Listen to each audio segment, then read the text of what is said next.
Well, hello, ladies and gentlemen. Welcome to this week's episode of The Formula, where we break down and explore the elements of achievement in world-class performers. I'm your host, Trevor Carlson. This week's guest is Whitney Freya. She was introduced by a good friend of mine, Casey Everts, so thanks, Casey, for the intro. Whitney is quite an exceptional woman. She has done a lot of work in the creative space, whether that's been opening a wine bar, teaching online courses about painting.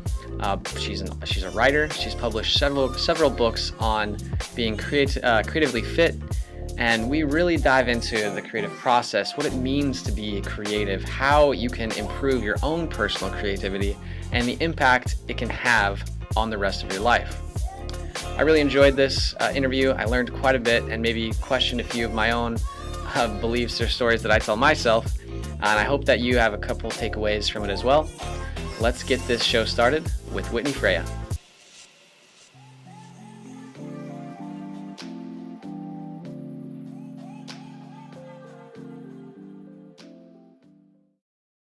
Whitney, if you had to give one piece of advice to anyone who is looking to start writing a book today, what would that piece of advice be? Well, the first thing I would say is to really meditate on and center into what it is you want to write about. Like, make it the thing that you would shout from the rooftops, or you'd want everyone you love to know, right? Like, make sure that it's a message that is really close to your heart, that you're really passionate about, because that energy is what's going to fuel the process all the way to completion, which, can include some ups and downs. So you want to make sure you're writing the thing that, the subject that you most want to share with the world right now. Did you go through that process when you wrote your first book?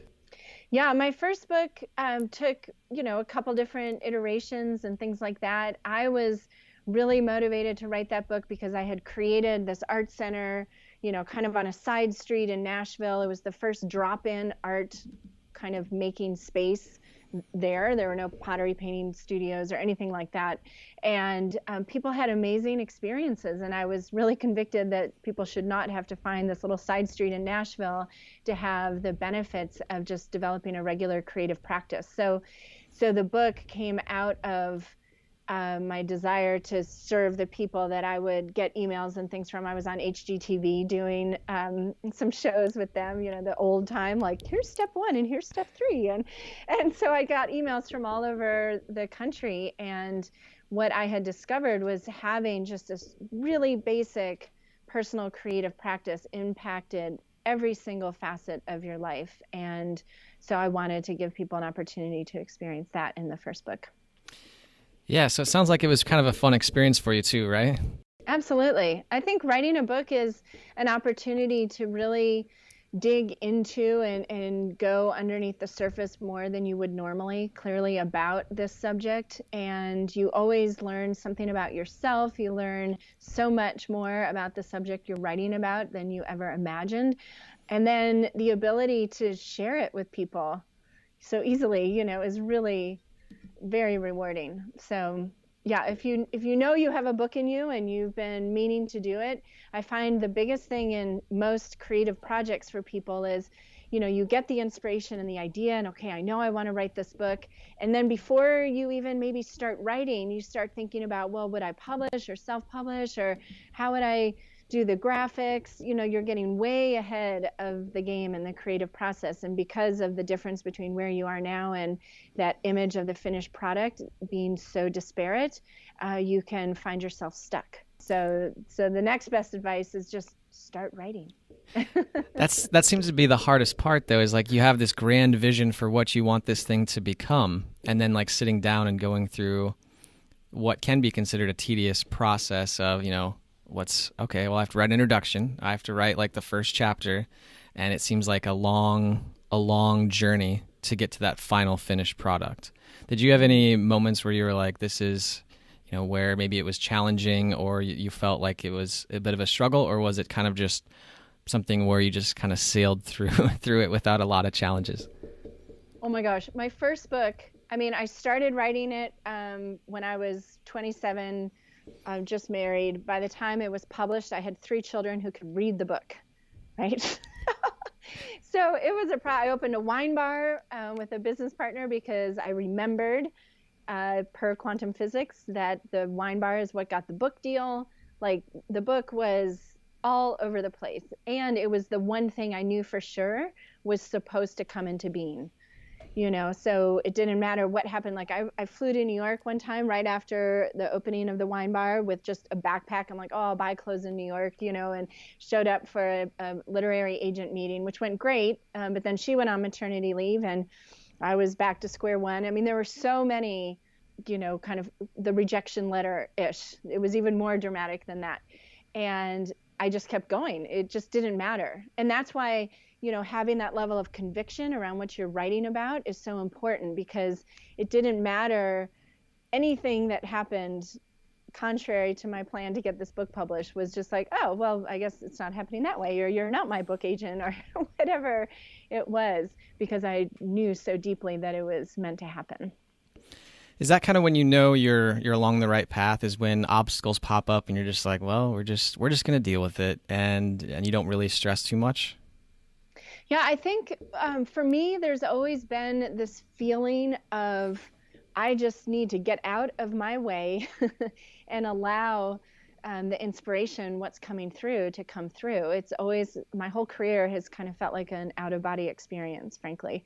I opened an art center with no art background whatsoever, like had not painted on a canvas even when I opened the doors. And so I started right there in the super vulnerable, but super committed and intuitively inspired to create this idea and into reality. So I think the book is absolutely going to involve the ups and downs, and the way you understand that you're on the right track is tapping into your energy, like when those things happen, right? It's almost like you want the book to feel alive, separate from you, and you're like midwifing it, right? So that, and I coach people around this too, the one-on-one clients, so it's different for everybody. But that's where the conviction and the passion has to come in. You have to know that this message is meant for the world right now. Yeah, I have so many questions on that too, because I've read some writing books, like I think it's Anne Lamott. I might be butchering her name a little bit, but Bird by her. And then there's another one, I can't remember the name off the top of my head, but they discuss how the process is like, the book is already there. You just really have to like get yourself to a place where you can write it, or you can make it come into fruition. I think it was a book by Stephen Pressfield, The War of Art, that talks about that a lot. But yeah, it's such a fascinating thing, and it's almost as if when you're working on that thing that is really important to you, or you feel like is, I want to say, the right path or the right decision, the right career field, relationship, whatever, it just feels very natural. Is that kind of the case that you found to be with a lot of the other projects that you've worked on as well?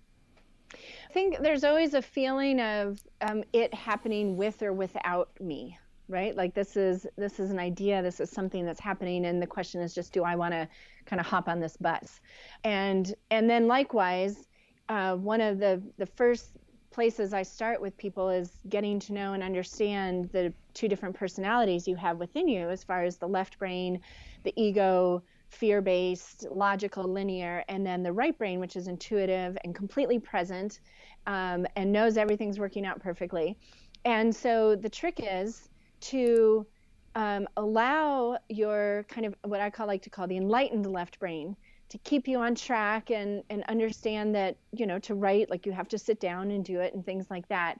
But just treat it as your project manager or your admin, and go to that right hemisphere, the creative side, to open up to receive or channel in a way, what it is you're meant to write. So like I've spoken to writers groups for years and years, and writer's block does not have to exist at all. Writer's block is just you're in your left brain. You just have to get out of your left brain and into your right, and then you'll be open. So I used to live in Nashville, where I opened the art center in '96, and I worked with songwriters, and songwriters were passionate about writing songs, and then they'd have a level of success, and then it became work, and they had to produce, right? So that engages the left brain. So when they would go to paint, which they had usually never done, right? and had nothing to do with their career. They would just start painting, and within 5 or 10 minutes, the words were just flowing out of them. So it's just a matter of understanding the hemispheres, the personalities. I mean, the brain is infinitely intricate, and you can really use the left-right brain model to help you understand, like, okay, I'm sitting here and I can't write anything. Well, don't beat yourself up and tell yourself that you suck and you're never going to publish your book. You're simply in your left brain, right? You just balanced a checkbook, or you got in an argument with someone, or, so just get in your right brain. And that can be deep breaths. That can be, a quick scribble. That can be looking through a magazine and tearing out pictures. It can be meditating, sitting under a tree. Like, there are all different ways to do it. But understand what's really going on instead of reacting and then criticizing yourself, which is kind of normal. Right. I can relate to that a little bit on a number of things. So if somebody approached you on the street and they said, Whitney, I am striving to be a writer, or I'm striving to be some type of artist or some type of creative, and I'm struggling with whether it be writer's block or some type of obstacle, where would you have them start, and how would you work them through that process of bringing that piece of artwork or whatever their creative outlet is into fruition? Well, the first thing I just have to say is that could be anybody on the street, not just a writer or a creative, right? Because even if you're an accountant and you want to open a new accounting firm, or you want to start an online business, or any different form or change in your accounting firm, you would still be, as far as I'm concerned, in the same boat as the person who wants to write a book or write a song or paint a painting. So creativity is solving problems. It is bringing something that has yet to exist in that exact expression into reality. And we all do it. Otherwise, we just lie on our beds all day and do nothing. So with that being said, first bit of advice would be to spend time in creative activity. Do anything different. So there are a couple different things going on. One is that the way we do anything is the way we do everything.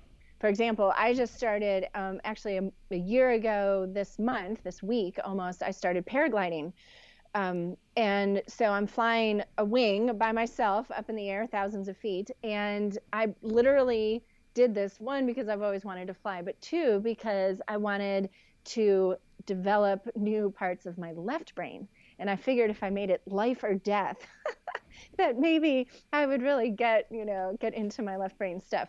So doing anything new, right? So say you want to write a book and you're feeling stuck. So paint a painting, go on a hike and make Andy Goldsworthy looking mandalas with the pine cones, like learn how to cook a Thai dish, or, go on a trip, change the scenery, do something different to encourage and kind of attract that energy of doing something different. And alongside of that doing something different does physiologically engage the right brain.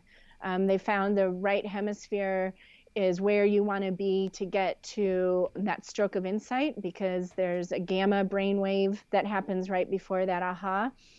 And that's where the entire neocortex is lit up. And if you're in your left brain trying to figure things out and beating yourself up because you sat down a half hour ago and you've just written the word you're not going to get it. So it's, play with the paper clips, or go outside, or stand on your head, do anything different to change your way of thinking. And that's going to attract the aha, like the sentence, that perfect first sentence will just come to you.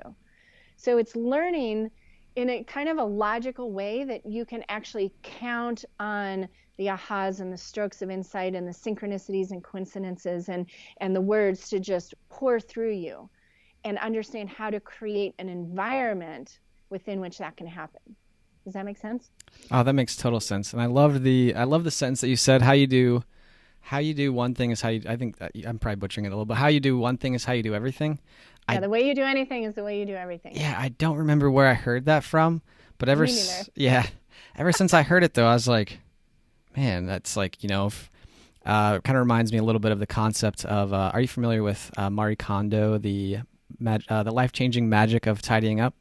Have you heard of that book? Oh, yes, I am. Yes, yeah. Absolutely. Yes. All right, I probably said her name wrong, but like the whole concept of, if your room is a mess, your house is a train wreck, like you're probably like not mentally clear, or like you have something else going on that you need to, that's stressing you out or you need to deal with, because it's like how you do one thing is how you do everything. How you keep your house, how you perform at work, all that stuff. So it's really interesting. Absolutely. I mean, then you get into a realm that I love to guide people into, where you learn how everything is symbolic. So I remember when my iPhone was full, the memory was full, the computer was full, like everything was full. There was no memory. And I'm like, gee, do you think I'm a little tapped out, right? Like that was all symbolic. And I knew when I got more memory that I would, open up and be clearer. Everything, the way the weather, like when you look outside and whatever you connect to outside, like there's symbolism there. There's a message for you.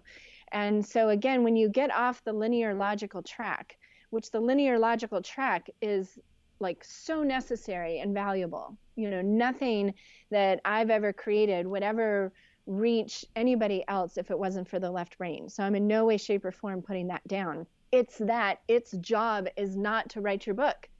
Its job is not to open your business. And its job is not to, create this positive, nurturing atmosphere where you can receive the highest wisdom in that moment. Your left brain is there solely as the inner admin to keep you safe and protected physically, not emotionally, although it tries to do that a lot, and keep you on the right side of the road and clicking the right URLs and time and stuff like that. It's not there to channel your best-selling book or open your new business. So don't expect it to. And when we keep asking it to, when we keep wanting the illogical to be logical, it stresses us out. And it's not good for your brain. No, it probably isn't good for your physical or mental health when you're stressed like that. So it's just understanding your resources, what's available to you, and how to go to the resource that you need for what you want. Right. And that gets super fun.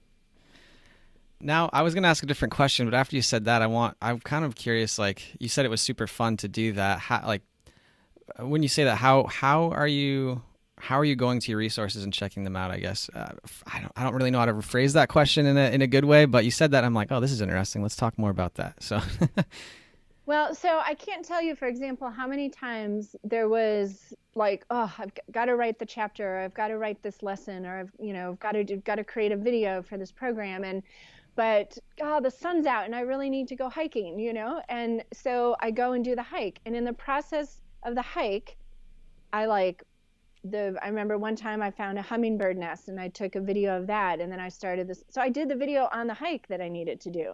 The insight that I needed came in there. So imagine, just like the weather outside your house, imagine like your perfect day, like spring day or summer day or whatever. And imagine, the sun is shining and the sky is clear, or maybe you want a thunderstorm or a good snowstorm, whatever that is. The landscape, the weather, the temperature, all of that is what you are attracted to, what you're kind of bathing yourself in. So what we want to do when we've got a creative project that's wanting to come through is we're wanting to create that same kind of conducive landscape. I mean, if you want to go sit on the beach, you wouldn't order up thunderstorms, right? You'd order up a nice sunny day and a beach. So it's the same thing with anything you're wanting to create, creating that internal landscape, creating a landscape around you, like from tidying up to, the more senses you engage, the more present you become. And when you're present, you're in your right brain. So lighting a candle, or incense, and turning on some music, and, getting in your comfy clothes, like all of those things bring you present. You can look around your room and just ask for something to spark, or I'll pull a card from an oracle deck, to ask for kind of the catalyst to start my mind going. So instead of putting all the pressure on myself and I've got to figure this out and make it work, it turns into this like treasure hunt, and you're like creating this, this spell around you to bring in what it is you're wanting to bring in. And that's what gets super fun, because it takes all the pressure off and it gives you permission to get yourself in your happy place, because that's where you're going to create the best. Craving going outside, go outside, take the laptop outside, like, follow the urges. Yeah, that's why they're portable, so you can go places and work with them. Exactly. Do you find that you are more productive, you get more done when you do take that time to, go on the hike or or get yourself to a place where you are more present or more aware? Absolutely. One of my favorite chapters in my new book, Rise Above, is on spaciousness. So each chapter is a different energy or feeling. And so spaciousness is all about how to become a time bender and how time is super creative. So you can plug into the linear time, and you can wake up in the morning and start answering emails, and okay, at 9 I have to do this, and 11 I have to do this. Or you can wake up and create kind of a creative landscape, like take 5 minutes to meditate or bubble bath or just light a candle and have your coffee in silence or whatever it is. Start the day with an expansive, like a feeling you would want to experience more of during the day instead of starting with taking care of business. And then where you have a pocket, even if it's an hour, it's like, okay, how can I expand this time? How can I look at it from different angles and what I can do? Can I do this brainstorming out under a tree? Or can I do it in the bathtub? Or, what are all the ways? Can I do it with crayons in my journal? Or do I dictate it? Like, just follow what comes to mind. And what you find is you develop this relationship with that right hemisphere intuitive voice. And you'll just start kind of getting these nudges like, oh, I wonder why Tiffany just popped to mind. Well, because you should call her, because she's going to say something that's going to inspire your writing instead of being like, oh, I can't do that. I'm supposed to be writing this hour, right? So it's like this intentional kind of ADD in a way, let it work for you. It's like casting the net. And then you're going to be a lot more productive than if you're, putting the pressure on yourself to perform and getting frustrated or critical or feeling low energy, right? You're not going to create anything really fabulous from that space. Do you think one of the keys to the process of everything you just said is taking time away from technology? I think that can always benefit us. I don't believe in beating up on technology, because that's just making technology the victim, or making us the victim of technology, where we're the ones turning the stuff on, right? So let it work for you. Like, I mean, the internet and all the technology makes my life possible out in remote Northeast Oregon, right? So I love it.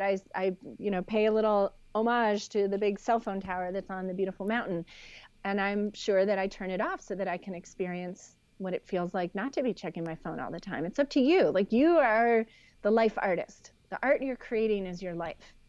Don't give away your power to the technology or the book publisher or the, economy or any of these things. You decide what you are here to create, and then you commit to it, and then you open up to all the different ways, not just the ways you were taught in school, because newsflash, there's a lot more available to you. Yeah, it's weird what happens when you start educating yourself outside of school and you're like, why didn't they ever teach me any of this stuff growing up? Yeah. I don't have the answers on that, but I wish they would have, because it's taken a long time to learn a lot of lessons that would have been nice to have picked up when I was younger. Absolutely. So we talked a lot about, a little bit about your books and some of the process that goes into it and some advice that you would have for others. What does it mean to you? Because remind me of the title of your first book. It is Creative. The first book is The Artist Within, A Guide to Becoming Creatively Fit. Yeah, that's the one. Because I was on your website and I was looking around. There's a lot that has to do with creativity there. And I wanted to ask you, what does being creative mean to you, and how would you define that? Well, for me, being creative is a lifestyle. It's a state of being. It's taking ownership and responsibility for the truth that I am the sole creator of my experience. And then it's, what do I want to experience, and what are all the ways I can do that, and getting creative with understanding, why we have these voices in our head that say, oh, you can't do that, or you shouldn't do that, or a good this doesn't do that, right? So we're creating the stories that we tell ourselves. We're creating opportunities. We're creating connections all the time. So for me, someone who's highly creative is living life on their terms, right? They've learned how to make it work, and they've usually made some big choices, some big sacrifices from kind of a logical point of view, and that is what freed them up or opened them up to do more of what they love. So creativity to me is what we're here to remember, that life is all about. And that's why it's been hidden, like put on the pedestal and stuffed into art rooms or Martha Stewart magazines, and kind of made it this, only if you inherited that creative gene, or only the creatives have access to that, when what makes us human is creativity. And all we do in our lives every day is create.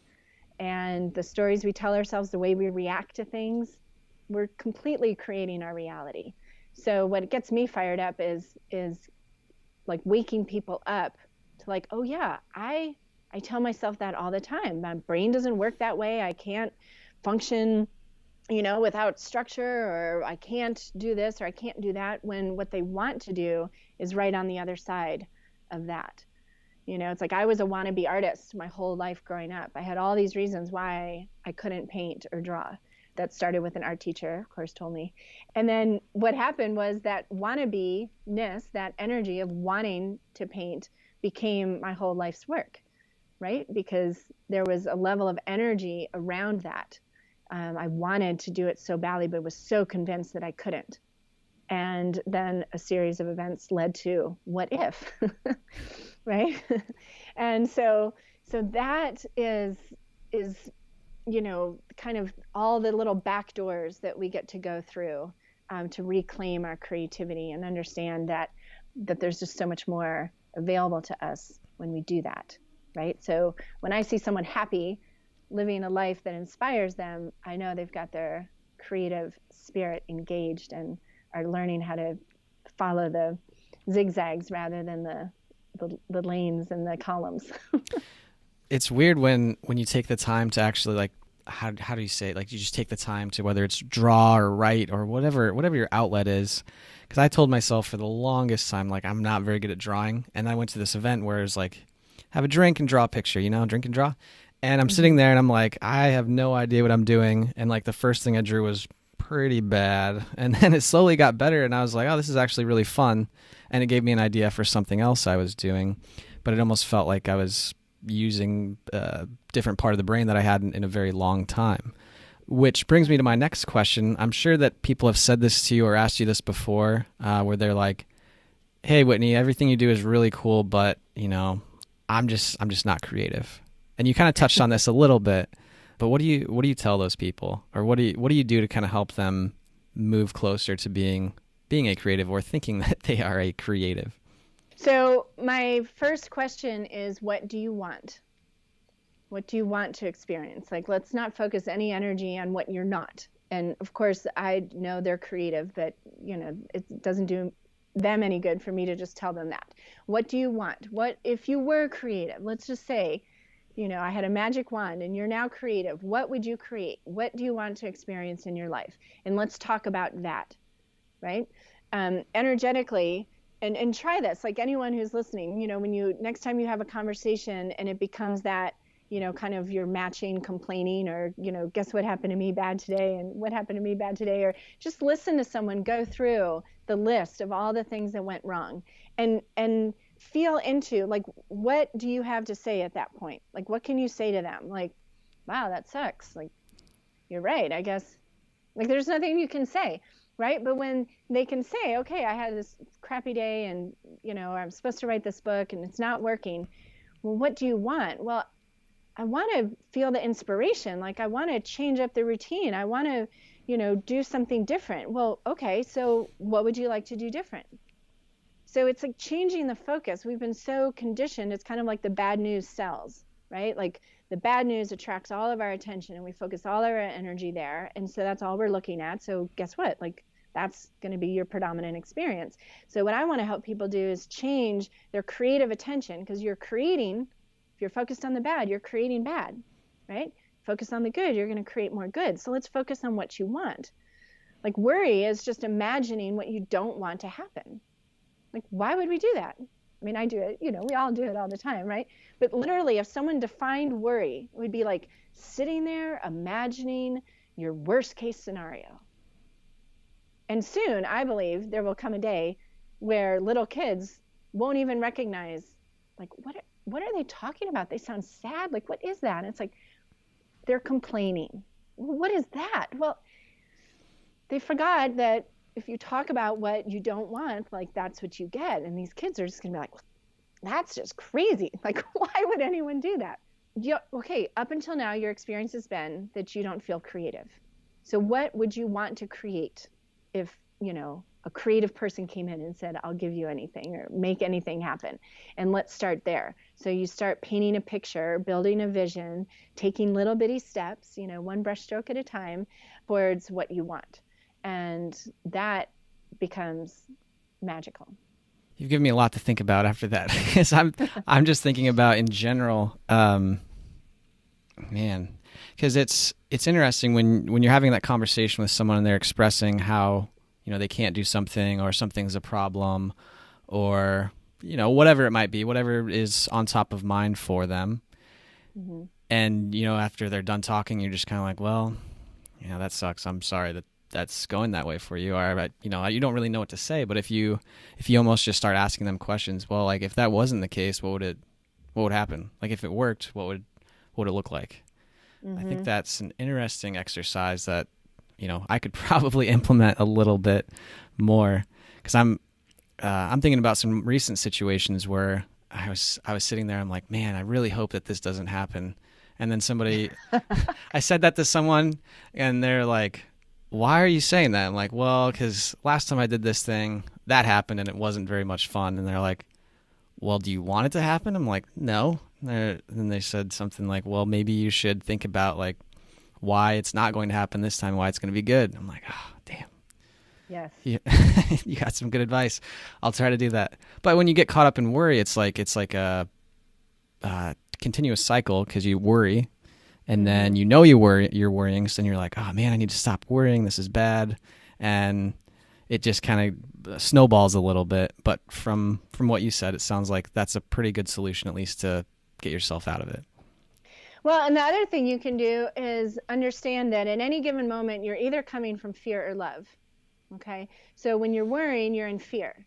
And what a lot of us do is, we say, oh, I'm worried about money. Okay. Right. Like, who isn't? So I'm worried about money. Okay. So you're in fear around money. So what is your fear? Like, what are you afraid of? Right.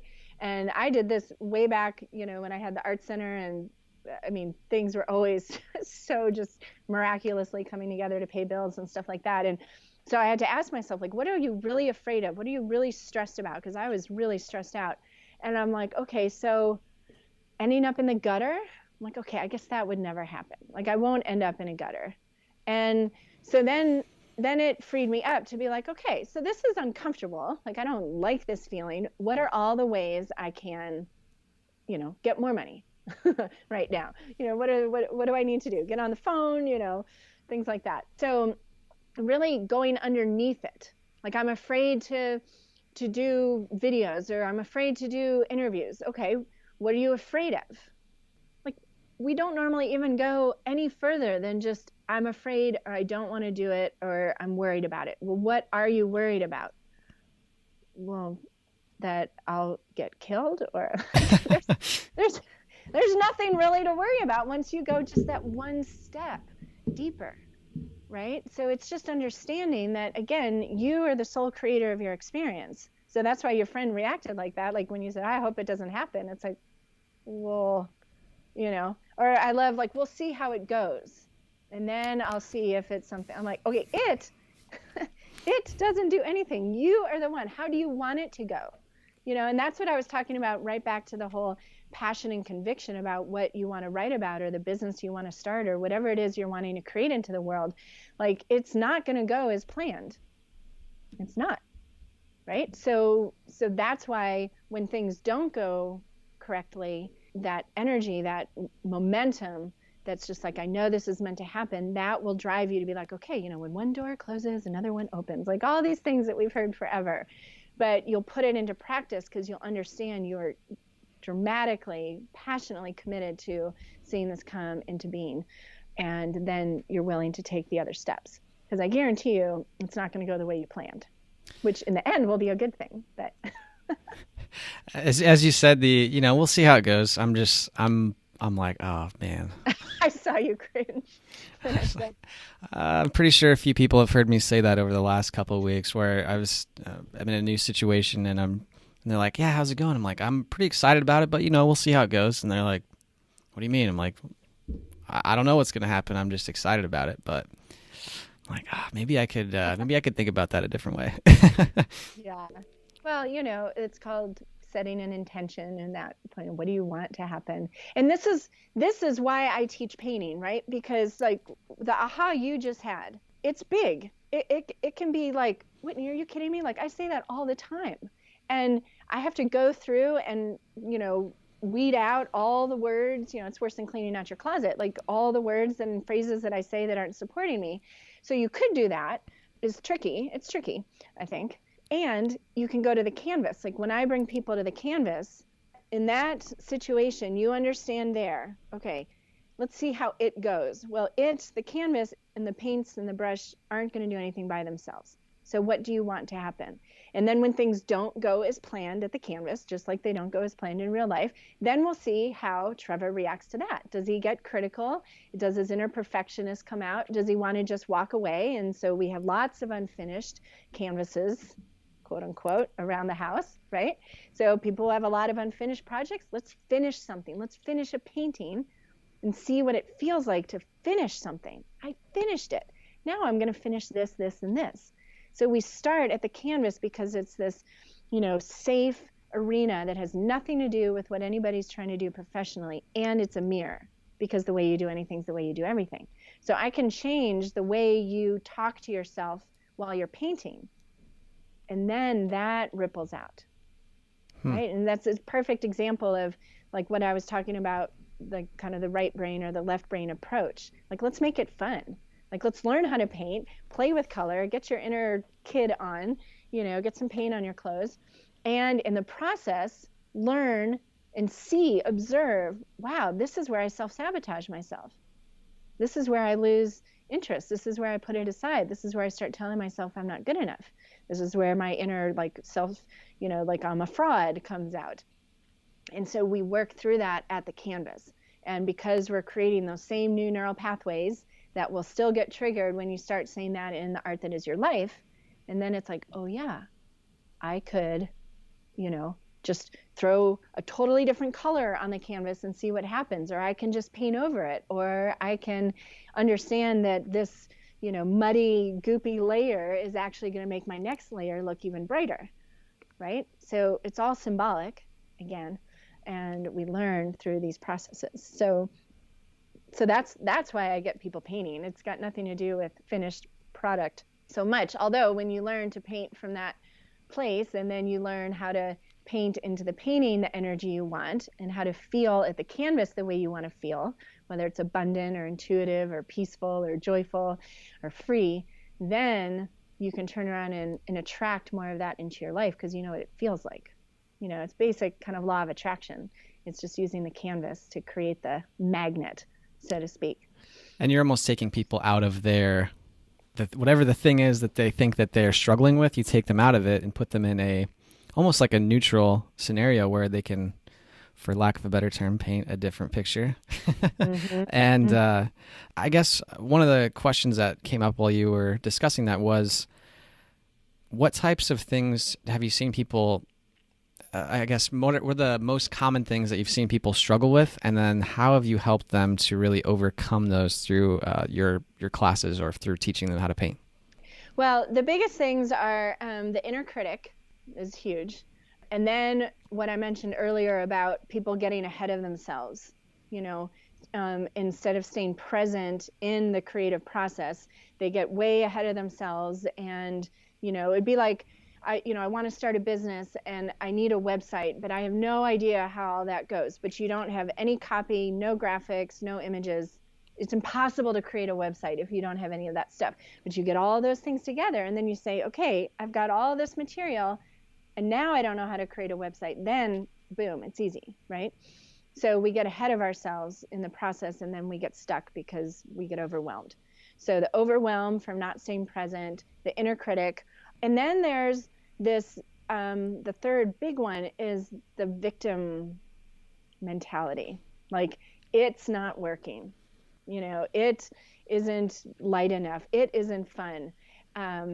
instead of understanding, okay, the way I've created this now isn't fun, or it's too dark, or it's too muddy, instead of owning what it is that you're doing. So not giving away your power to that, oh, this paintbrush is bad, oh, the paints aren't, are too cheap, or, it's too rainy today, or it's too humid today. No, you're just trying to find an excuse to take you off the hook. Just understand it. Do you want to do that, or do you want to finish a project and create that book until it's on a bookshelf, right? So those are the three biggest things: the inner critic, the getting overwhelmed because we're not present in the process, and then the third, which I just mentioned, about the self-sabotaging, being the victim.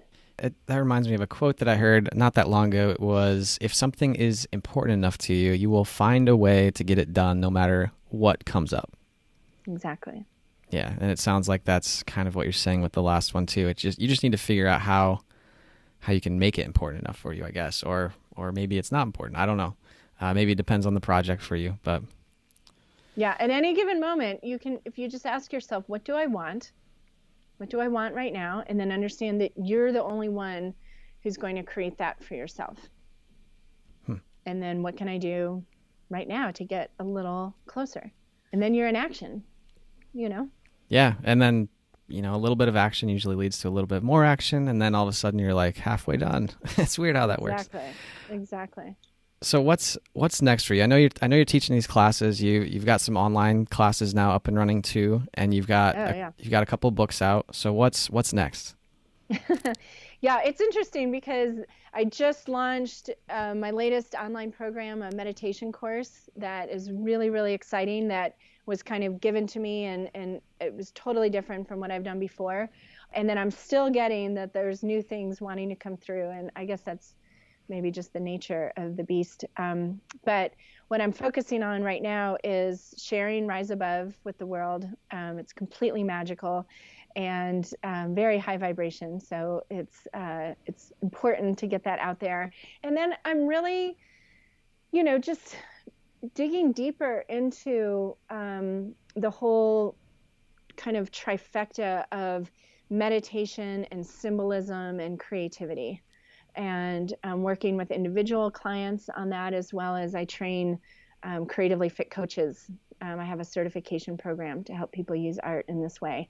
So it's really about helping people in the moment, even without the paint and the canvas, how to choose more of what they want, choose thoughts that are supportive and kind and loving to themselves and in alignment with what they want, and developing that new self-awareness, because I feel like it's right there, ready and waiting, and that's what this planet needs, because otherwise there's so much disturbing things going on in this world, that if we don't learn to focus our energy towards what we want, it's just going to cave in on us. Right?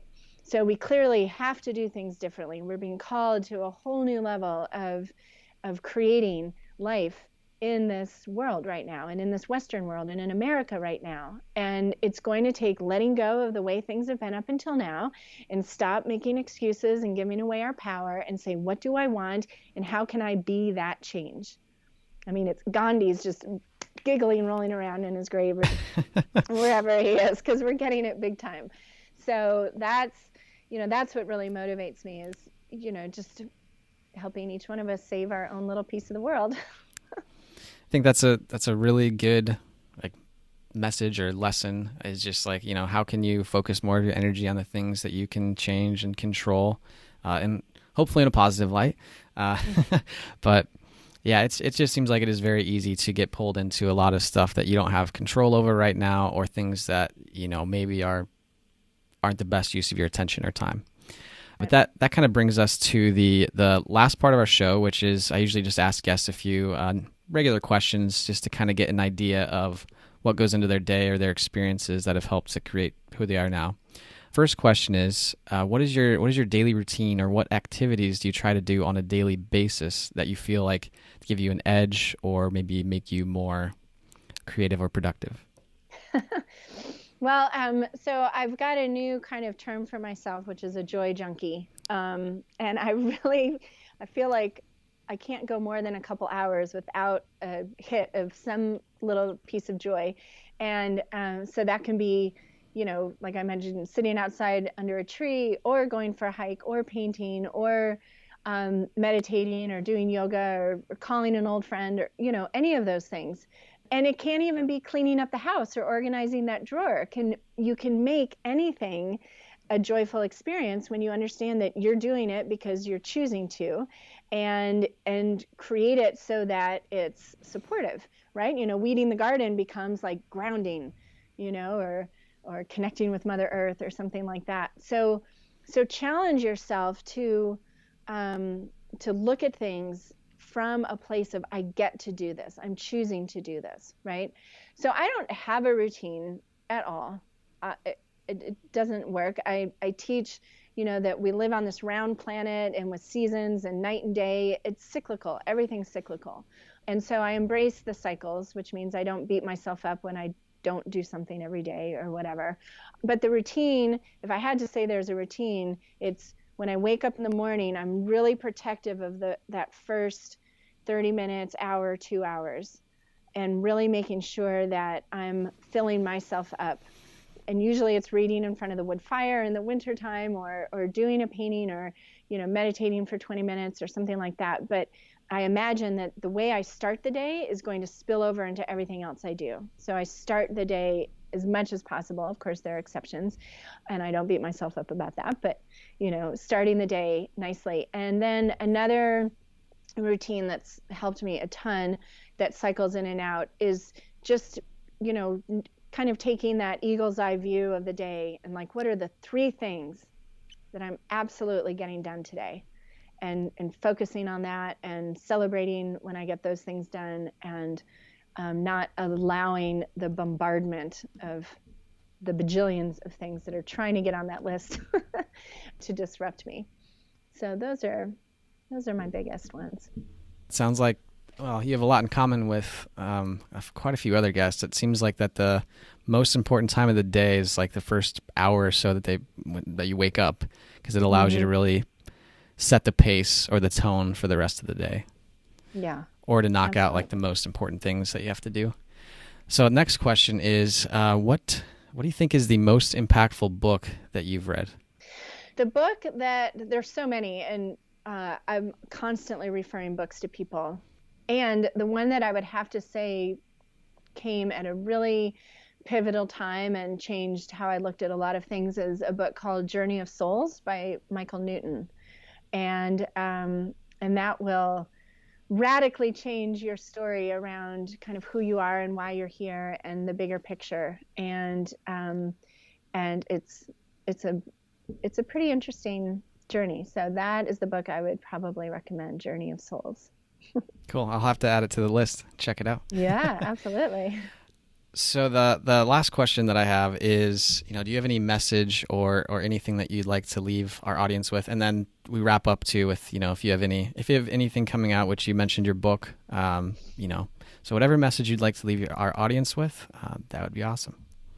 I will model what I would want you all to do is tell you what I want. I want you to go to Amazon and buy my book, Rise Above, Free Your Mind, One Brushstroke at a Time. I am committed to making that radically successful and choosing that story, right? Which makes me have to say bold things like that, where I want to just be like, just go to my website and check it out. You should go buy my book.